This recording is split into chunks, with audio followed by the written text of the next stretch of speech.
Imagine this. You're at home, alone. It's late at night.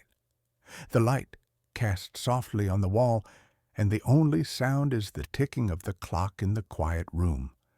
Then suddenly, a sharp pain grips your chest, spreading slowly to your left arm. Cold sweat breaks out. Your breathing grows heavier, and your heart pounds as if it might burst. In that moment, you realize this could be the most important moment of your life. I've met many people like you, people who thought, it's probably just indigestion or fatigue. I'll rest and it'll go away. But for more than 380,000 Americans each year, it's not just mild pain. It's a heart attack in solitude when no one hears your call and no one is close enough to help. In an age where everyone is busy, many people over 60 live alone. They are strong, independent, but when the heart speaks, sometimes that calm facade comes at a devastating price. Have you ever wondered if it happened right in your own home? What would you do in those first 60 seconds? A study from the European Heart Journal found those who know how to respond correctly in the first 60 seconds increase their survival rate by 73%. And today, I'll guide you step by step, action by action, so that if that moment ever comes, you'll no longer be afraid, no longer panic, but know exactly how to save yourself even when no one is there. Do you remember that feeling? In that moment, fear starts to creep in. But the most dangerous thing isn't the pain. It's how we react to it. One of my patients, Helen, 67 years old, once told me, I felt a bit of chest pain, but I didn't want to bother anyone. I was afraid my daughter would worry, so I decided to rest. 6 minutes later, I couldn't breathe. If her neighbor hadn't knocked on the door at that exact moment, she might not be here to tell her story. What struck me wasn't that she didn't know about heart disease, but that fear had taken over. Fear of being a burden, fear of overreacting, fear of appearing weak. But the heart doesn't care about those fears. It only needs action, or it falls silent forever. That's why I always tell my patients not acting is the most dangerous action of all. If you feel pain, if your body is speaking, listen immediately. Don't wait. Because sometimes hesitation steals life faster than the pain itself. And to help you avoid that panic, in the next part, I'll show you how to prepare while you're still healthy. A single piece of paper, a few numbers, could be the lifeline that brings you back to life. 9. Health information card. Preparation. When people think of heart attacks, they think of medicine machines or hospital emergency teams. But sometimes, what saves your life isn't technology. It's a small piece of paper. I remember one of my patients, Joe, 72 years old. One morning, he had severe chest pain right at his doorstep. His neighbor ran over to call for help, but by the time the paramedics arrived, Joe had collapsed. What allowed them to act quickly was a medical information sheet posted next to his door. His name, his daughter's phone number, his conditions, medications, and drug allergies. The nurse only needed to look at it, and within 2 minutes, they knew exactly what to do. The next day, when Joe woke up, he held my hand and said, "Doctor, that piece of paper spoke for me when I no longer could. I want you to do the same today. Write down what matters most: your name, age, emergency contacts, medical conditions, medications you take, and any drugs you must avoid. Post it somewhere visible, on your door, near the phone, the refrigerator, or beside your bed. It may seem small, but in an emergency, every second counts. A simple note can tell the world, I'm still here, and this is how to save me. Because preparation isn't pessimism, it's the way you protect yourself and those who love you. And once you have your information card, don't stop there. Turn it into a complete system so that when your heart weakens, something else can still speak for you. That system begins with something very simple: emergency communication. 8. Emergency communication system. After your health information card, the next thing you need is a lifeline. Because when a heart attack strikes, time isn't measured in minutes. It's measured in oxygen to the brain. Just 15 seconds after the heart stops pumping, the brain begins to lose oxygen. And in that moment, many people can't even remember their own address, even after living there for 30 years. I still remember an elderly man in Ohio, a gentle soul who lived alone after his wife passed away. When the heart attack hit, he was lucid enough to call 911. But when the operator asked, "Sir, what's your address?" he hesitated, then fell silent. They found him 20 minutes later in the same house he'd lived in all his life. That moment made me realize it's not enough to be brave enough to call for help. You must prepare so your call can be understood and answered. So I always tell my patients, write down your address and emergency contacts near your landline. If you use a cell phone, assign 911 to speed dial number 1. And if possible, wear a medical alert device, a bracelet or pendant with an emergency button. When you press it, the signal goes straight to the rescue center, even if you can no longer speak. You might think, I'm healthy. I don't need that. But the truth is, the best time to prepare is when you still feel fine. Because when pain strikes, time won't wait for our pride. In the next part, I'll talk about a mistake many people still make, one that seems reasonable but costs thousands of lives every year: driving yourself to the hospital. 7. Do not drive yourself to the hospital. If you've ever witnessed someone having a heart attack, you know how terrifying that helpless feeling can be. But what's even more dangerous is when you're the one pretending to be fine and decide to drive yourself to get help. I know many people think this way. I don't want to bother anyone. I'll just push through for a few more minutes and get to the hospital. But the heart doesn't wait until you reach safety to stop beating. A study from Medical News Today shows that hundreds of deaths occur each year behind the wheel because patients lose consciousness while trying to drive themselves to the hospital. And the heartbreaking part is, some were only a few hundred meters away. I once heard a story from Texas. A woman called 911, crying, saying her husband had collapsed at the wheel, just 400 meters from the hospital gate. When emergency crews arrived, he was unresponsive, a short distance, but it became the line between life and loss. I understand the instinct to stay in control, to handle things on your own. But in moments of life and death, true strength isn't about doing it alone. It's about knowing when to let someone save you. So if the pain strikes, don't drive. Sit down, call 911, or ask a neighbor, a family member, anyone nearby for help. You need someone calmer than you to make the right decisions. And once help is on the way, the next most important thing is to keep your heart steady. Not let panic push it to the edge. In the next section, I'll teach you a simple technique that can save your life in just 1 minute. How to breathe slowly to control your heart rate and your fear.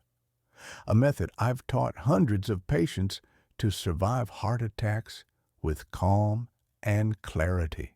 6. Slow breathing to control panic.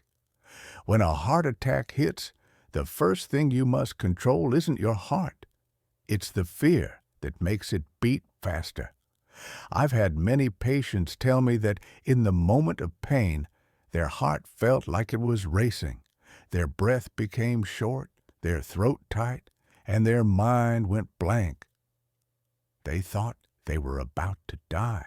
But the truth is, it's the panic that throws the heart into chaos faster than the pain itself. Here's what I want you to do. When you feel your heart racing, don't tense up. Close your eyes, place your hand on your chest, and take a deep breath through your nose. I'll count with you. Inhale, 2, 3, 4. Hold, 1, 2, and exhale slowly. 2, 3, 4, 5, 6. Do this for at least 3 rounds. You'll feel your heartbeat slow down, your shoulders relax, your breath lengthen, and your mind clear a little. Multiple studies from Harvard Medical School have shown that just 60 seconds of controlled breathing can lower your heart rate by 10 to 15 beats per minute, reduce blood pressure, and bring your nervous system out of the fight or flight state. I often tell my patients, slow breathing is the bridge between fear and life. Because when you regain your breath, you regain control over your heart. Remember, in a heart attack, every right action opens a door to survival. And if you have medication prescribed by your doctor, once your breathing is steady, that's the moment to use it correctly. I'm talking about nitroglycerin, a tiny tablet that can save an entire heart. 5. Use nitroglycerin if prescribed. If your doctor has prescribed nitroglycerin, this is when you need to use it, calmly and correctly. Nitroglycerin isn't a miracle drug, but it's like a door that opens for a heart trapped in pain. It helps the blood vessels relax and relieves pressure, allowing blood to flow back to the heart muscle gently and naturally. I once had a patient named Harris, 68 years old. He always carried nitroglycerin in his shirt pocket, but during one chest pain episode, he panicked and forgot how to use it. He swallowed the pill instead of letting it dissolve under his tongue. When the paramedics arrived, the tablet was still intact. His pain worsened, and that moment taught me something. Small knowledge can matter more than big machines. So remember this carefully. When chest pain starts, sit down first. Don't stand. Don't walk around. Take one nitroglycerin tablet and place it under your tongue. Let it dissolve for about 30 seconds. If the pain doesn't subside after 5 minutes, you can take a second tablet, but no more than 3 tablets within 15 minutes. And please, never forget this. Do not take nitroglycerin if you've recently used Viagra, Cialis, or any sexual performance medication. That combination can cause a sudden drop in blood pressure, and your heart may not recover. I once lost a patient simply because he didn't know that. That memory still haunts me to this day. Nitroglycerin can be your heart's most loyal companion, but only if you know when and how to call its name. Medication can buy us time, but sometimes it's your body's position that decides whether you can keep breathing at all. And before we talk about survival posture, I want you to remember another small hero, something you probably already have in your medicine cabinet: aspirin. 4. Use aspirin correctly. If nitroglycerin is the door that helps the heart open temporarily, then aspirin is the gatekeeper, preventing the storm of blood clots from spreading through your arteries. I still remember one autumn afternoon, an old patient of mine, Linda, 65 years old, called after surviving a heart attack. Her voice trembled with gratitude. "Doctor, my son remembered what you taught. When he saw me clutching my chest, he ran straight to the kitchen, grabbed an aspirin, and made me chew it before the ambulance arrived. Maybe that little pill kept me in this world. I was silent for a long time after that call, because I knew many others weren't as lucky as her, not because they didn't have the medicine, but because they didn't know how to use it. Remember this: if you suspect you're having a heart attack, chew one 325 milligram aspirin tablet, or 4 baby aspirin tablets, 81 milligram each, and chew, don't swallow. When you chew, it absorbs faster, stopping the platelets from clumping, preventing the clot from growing and strangling your heart. In cardiac emergencies, every minute is a battle, and sometimes a pill worth just a few cents can buy you an entire lifetime. I always tell my patients, don't wait for advanced medicine to save you. Sometimes it's the small habits and the simplest instructions that keep you alive longer. And once you've taken the medication correctly, the next thing you need to do is not to lie down, but to choose the right position to help your heart breathe easier. It's a simple technique many overlook, yet studies show it can increase oxygen to the heart by up to 35%. 3. Safe position, cardiac position. After taking the medicine, many people think the best thing is to lie down and rest. But that's one of the most common mistakes I've seen, because when you lie flat, blood returns to the heart more slowly, your lungs are compressed, and breathing becomes harder. I remember an emergency case in Boston. A man in his early 60s had a heart attack while on his sofa. When the rescue team arrived, he was lying flat, pale, and barely breathing. Only after they helped him sit up, leaning back at a 45-degree angle, did his breathing stabilize and his blood oxygen rose by nearly 35%, just as reported in a study by Tokyo Medical University. So, if you or someone you love is in that situation, sit with your back supported against a wall or chair, bend your knees slightly, and loosen your clothes, collar, or belt. If you feel dizzy, lean a little to your right side so your heart isn't compressed and your lungs can expand more easily. That's not a defensive posture.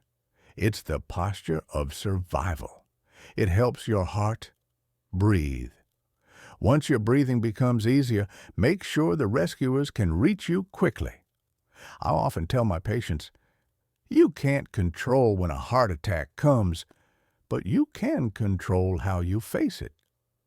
A proper position can buy you those few precious minutes, and sometimes those minutes are the line between loss and a miracle. And while you're holding that position, don't forget something simple that many people overlook. Unlock the door so rescuers can come in and save you in time. 2. Unlock the door and prepare for rescue. Once you're in position, breathing slowly, and your heart begins to steady, there's one small detail that could determine life or death: your door. I know this sounds simple, but you'd be surprised. Hundreds of people die each year because rescuers couldn't get inside in time. I once witnessed a case that still haunts me. An elderly man living alone in Florida suffered a heart attack at midnight. He managed to call 911, but in panic he forgot to unlock the door. When paramedics arrived, they had to break the lock, and those 5 lost minutes cost him his life. So if you feel chest pain, unlock your door immediately. Don't worry about your belongings or security. Your life is what matters most. If you live in an apartment building, alert the security guard or front desk so they can direct the rescue team. Turn on all the lights in your home, and if possible, place your keys in a visible spot, right by the entrance, A simple gesture, but one that could help someone find you faster in the dark. I once heard the story of Robert, 70 years old, who was saved because his daughter taped the door code to the glass panel. When rescuers arrived, they entered in 30 seconds. 30 seconds, enough time for a heart to start beating again. I always tell my patients, an open door can be the difference between 10 minutes and forever. And when you've done all that, there's one last action. Simple but essential, the key to every remaining chance of survival. Call emergency services immediately. 1. Call emergency services immediately. Call 911 first. If you remember only one thing from everything I've said today, let it be this. Call for help immediately. Don't wait until you're certain. Don't try to decide whether it's just indigestion, a muscle strain, or a panic attack. Because for your heart, every minute of hesitation means another part of it dies. I've met many people who told me after surviving a heart attack, "Doctor, I almost waited 5 more minutes to see if it would go away."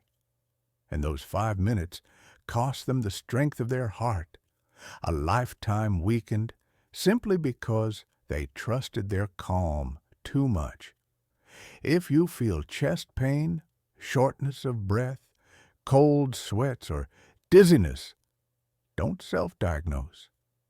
Pick up the phone. Call 911 and say clearly, "I might be having a heart attack." "I'm alone at home?" Then keep the line open. Don't hang up, don't panic, and look for your belongings. The dispatcher will guide you step by step until the rescue team arrives. According to the American Heart Association, for every minute without treatment, your chance of survival drops by nearly 10%. Just 10 minutes of delay can erase almost all hope of full recovery. I know it's hard to stay calm in such moments, but remember, your first action is the strongest medicine. One timely call could save your entire life.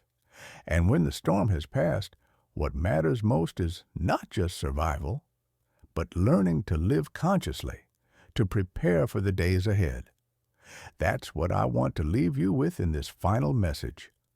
A reflection on the 9 survival steps, and a belief I hold deeply.